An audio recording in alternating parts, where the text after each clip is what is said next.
अनमोल मोती कार्यक्रम में आपका स्वागत है। ओम शांति।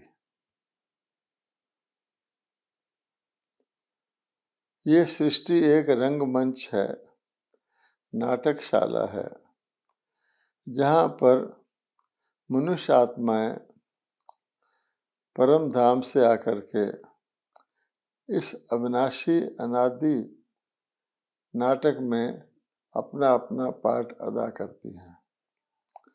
सभी आत्माएं, मनुष्य आत्मा यहाँ पर एक्टर के समान है।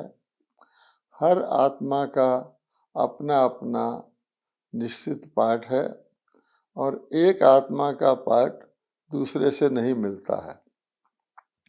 हम ये नहीं कह सकते कि इस आत्मा का पार्ट दूसरी आत्मा से बेहतर है। पार्ट तो पार्ट ही होता है।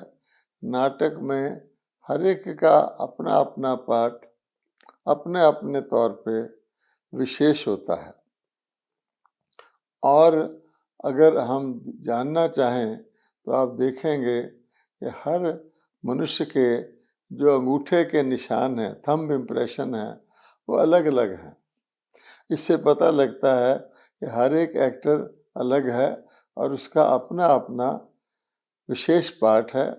नाटक में हम ये भी नहीं कभी कह सकते इस घटना के लिए, मान लीजिए कोई कहीं नाटक में कहीं गलती दिखाई जाती है, कोई दोष दिखाया जाता है, लेकिन हम ये नहीं कह सकते कि फलाना इसका दोषी है, क्योंकि नाटक में हर चीज़ एक प्रकार के नाटक के अनुसार चलती है।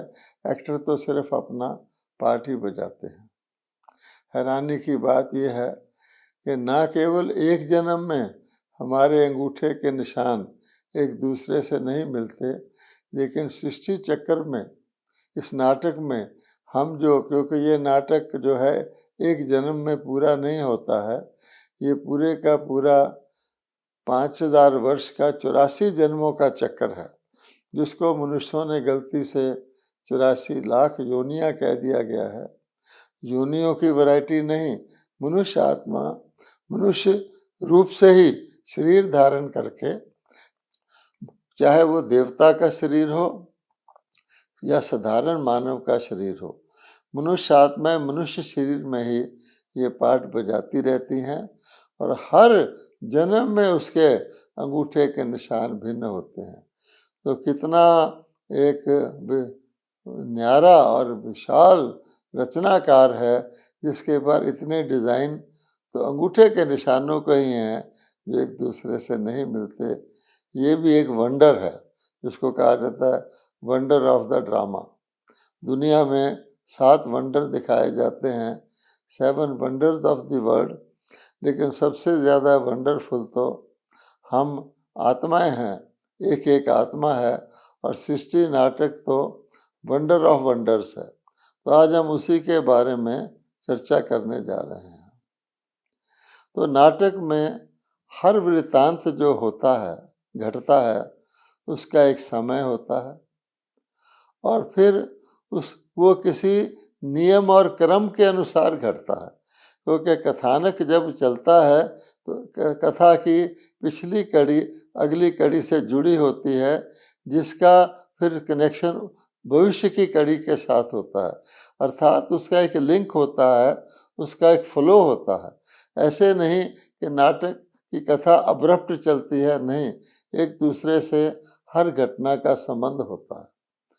उस संबंध के होते होते आप देखेंगे कि हम कहाँ नाटक को एक सुखी स्वर्ग के रूप में, नई सृष्टि के रूप में शुरू करते हैं, लेकिन शनैः शनैः बहुत स्लो स्पीड पर पता भी नहीं चलता कि हम धीरे धीरे कहाँ आकर के एक दुखद, एक ट्रेजिक सीन पर पहुंच जाते हैं नाटक के। उसी प्रकार जैसे हमें पता नहीं चलता हम कैसे रोज दिनों दिन वृद्ध अवस्था को पा रहे हैं। अगर कोई व्यक्ति जो कल था आज अपने आप को शीशे में देखता है, मुस्कुराता है, वो तो समझता है मैं वही हूँ। लेकिन ये पक्का सत्य है कि कल से आज तक हर व्यक्ति, हर चीज़ एक दिन पुरानी हो जाती है, लेकिन इतनी स्लो स्पीड पे होती है कि पता नहीं लगता। इसी प्रकार से ये 5000 वर्ष का सृष्टि नाटक बहुत धीरे धीरे धीरे धीरे धीरे धीरे सतोगुनी सुखदायी पावन स्वर्ग से बहुत धीरे धीरे चलते चलते इसको 5000 वर्ष लगते हैं आकर के जो आज की हम स्थिति देखते हैं, कलयुग के अंत की जो आज के सीन तो सबको दिखाई दे ही रहे हैं, यहाँ तक ये नाटक पहुँच जाता है।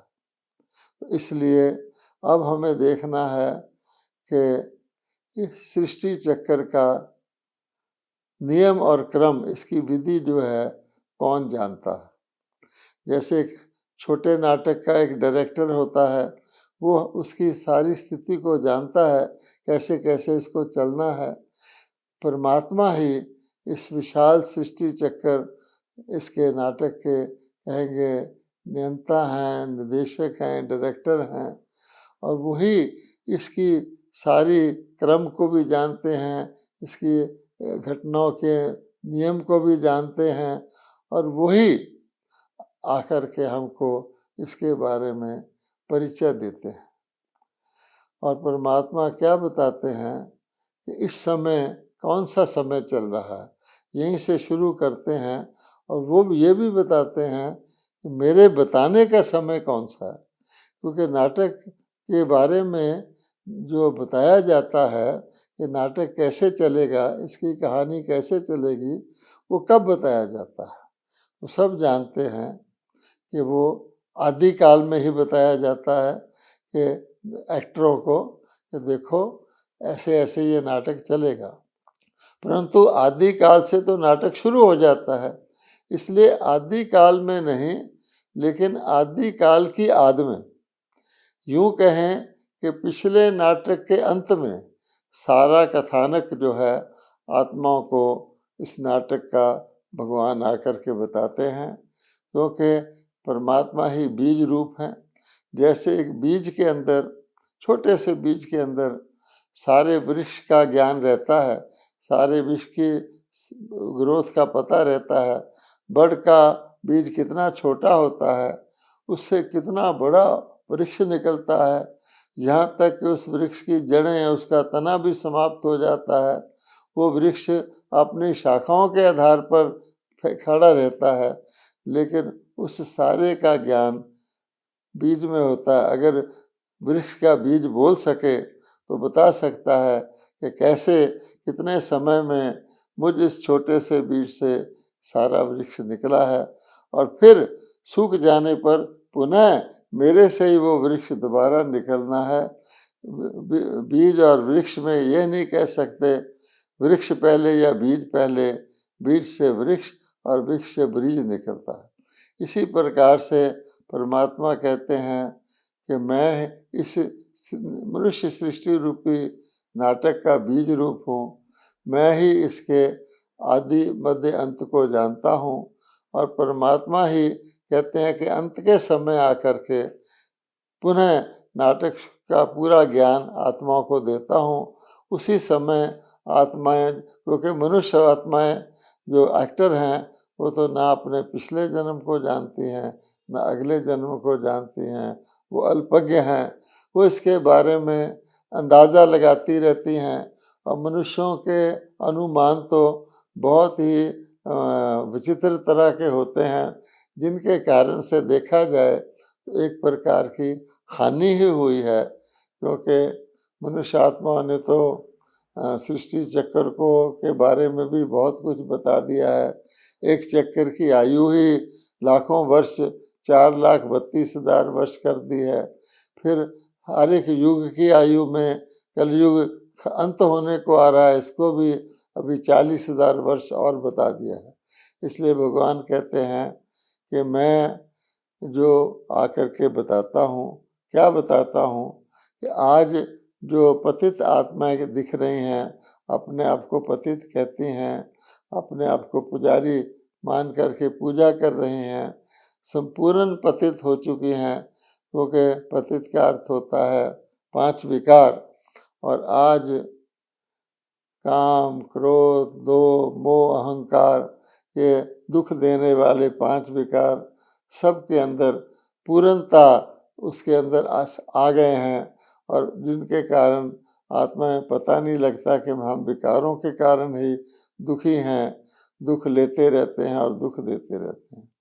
भगवान क्या बताते हैं कि आज जो आप जिस रूप में हो वो पतित रूप है, लेकिन किसी दिन तुम संपूर्ण पावन थे। संपूर्ण पावनता से ही तुम धीरे धीरे संपूर्ण पतित बने हो।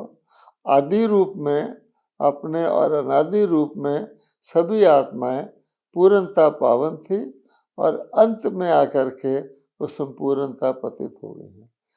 जो संस्कार आज हमारे अंदर है, मनुष्य आत्माओं के अंदर हैं, वो संस्कार कोई आदि अनादि संस्कार नहीं है।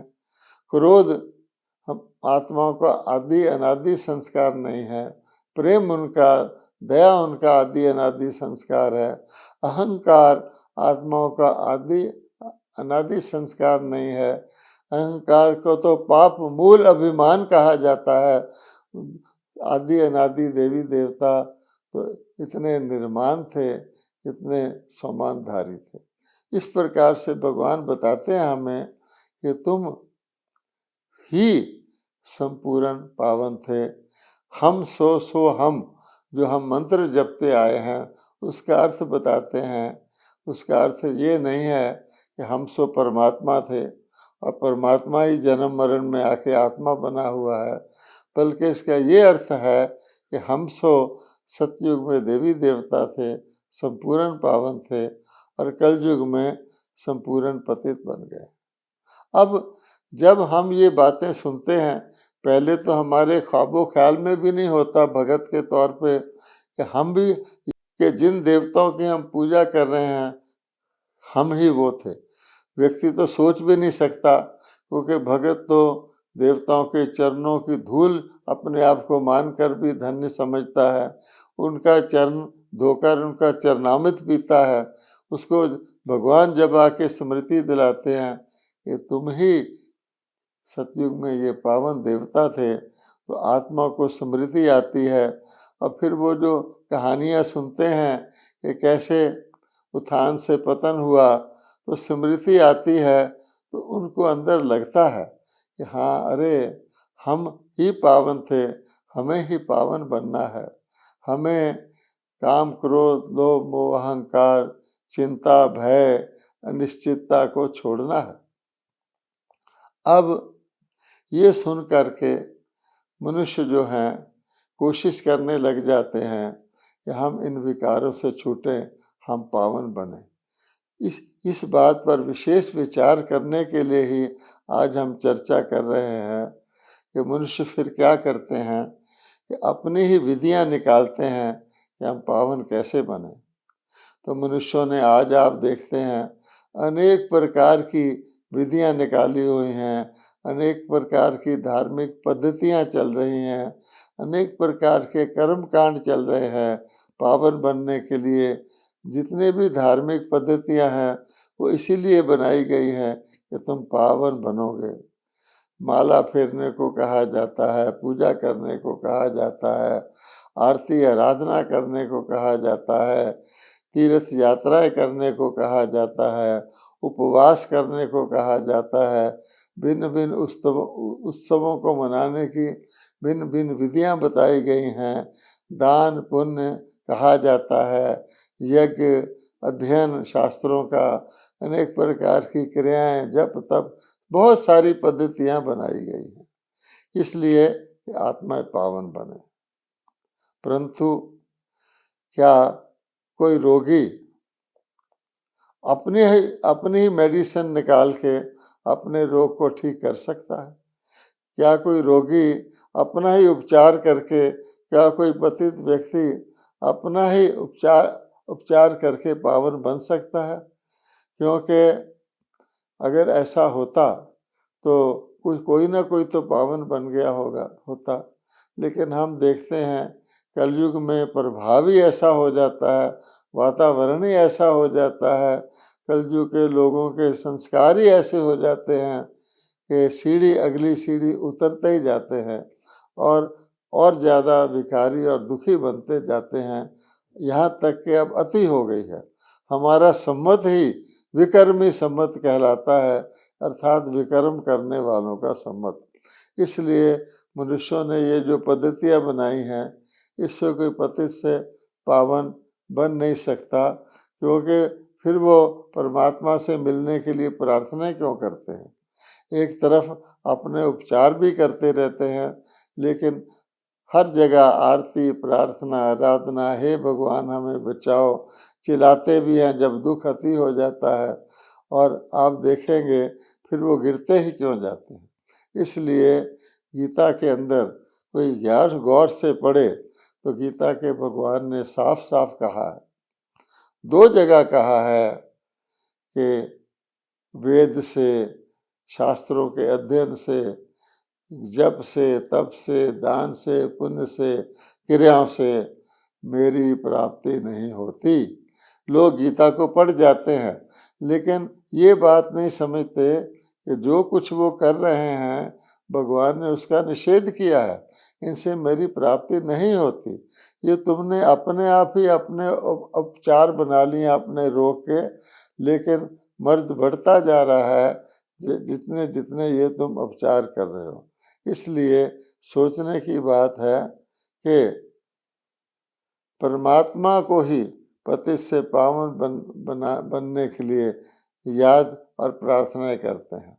पतित पावन परमात्मा का मुख्य जो पात्र है इस सृष्टि पर, वो पतित को पावन करना ही है।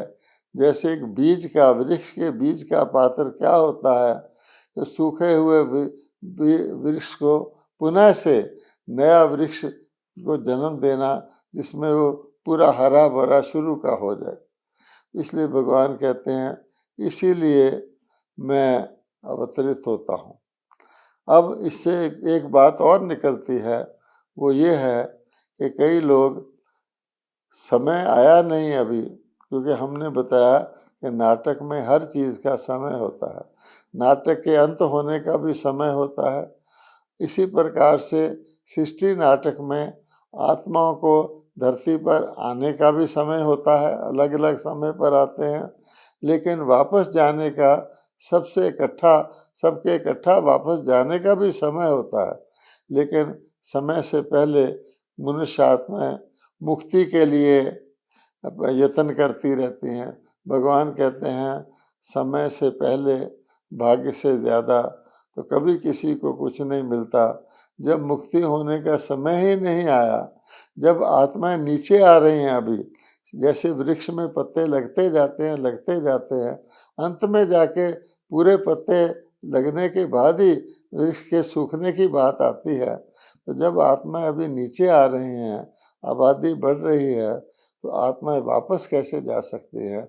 नाटक के अभी तो नाटक चल रहा है, तो भगवान कहते हैं मैं ही आकर के अंत में आकर के इस नाटक के बारे में परिचय देता हूँ कि नाटक अंत होने को आ गया है।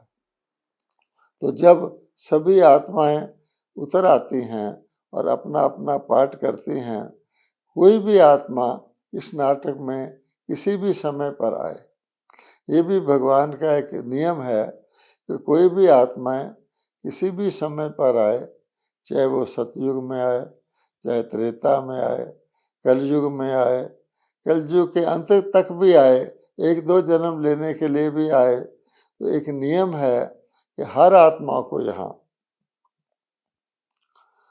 पहले सुख पीछे दुख का बराबर बराबर पाठ मिलेगा। इसलिए आप देखते हैं कि आज कलयुग में भी कुछ आत्माएं सुखी नजर आती है, कारण कि वो नई नई उतरी हैं। कुछ देश के देश आपको प्रॉस्परस नजर आते हैं, जैसे अमेरिका का मिसाल देते हैं। वो इसलिए कि उस देश में वो देश ही नया निकला है और उस देश में आत्माएं भी नई नई आई हैं। कुछ आत्माएं अन्य देशों से भी माइग्रेट होकर वहाँ गई हैं, परंतु वो भी नई उतरी हुई आत्माएं हैं। ये एक गुह्य रहस्य है। भगवान कहते हैं कर्मों की गुह्य गति है जो मैं बताता हूँ।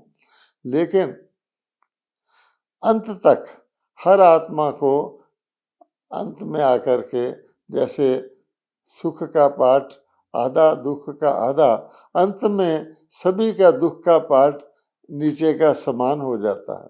जैसे हम पहाड़ों की चोटियां लें तो पहाड़ों की चोटियां अलग अलग हो सकती हैं। कोई पहाड़ बहुत ऊंचा होगा, कोई कम ऊंचा होगा, लेकिन ग्राउंड लेवल सबका सेम होता है।